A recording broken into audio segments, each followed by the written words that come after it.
జై శ్రీమన్నారాయణ.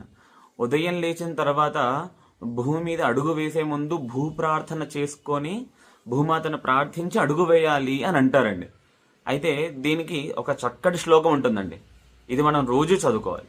ఏమిటి అని అంటే, నమస్తే ప్రియదత్తాయై తుభ్యం దేవీ వసుంధరే త్వం మాతా సర్వభూతానాం పాదస్పర్శం క్షమస్వమే.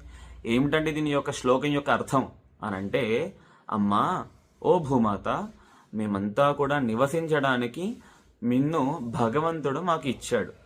త్వం మాత సర్వభూతానాం, అన్ని భూతములకి, ప్రాణం ఉన్న దగ్గర నుంచి ప్రాణం లేని వాటన్నిటికీ కూడా ఆశ్రమం ఇచ్చిన గొప్ప తల్లివి నువ్వు. అలాంటి తల్లివి నీవు కాబట్టి అమ్మా, నీ మీద మేము పాదం మోపుతున్నాము. కాబట్టి ఈ యొక్క పాదాన్ని మోపుతున్నందుకు మమ్మల్ని క్షమించు, నన్ను క్షమించు అని చెప్పి అప్పుడు భూమి మీద అడుగు వేయాలంటారండి. జై శ్రీమన్నారాయణ.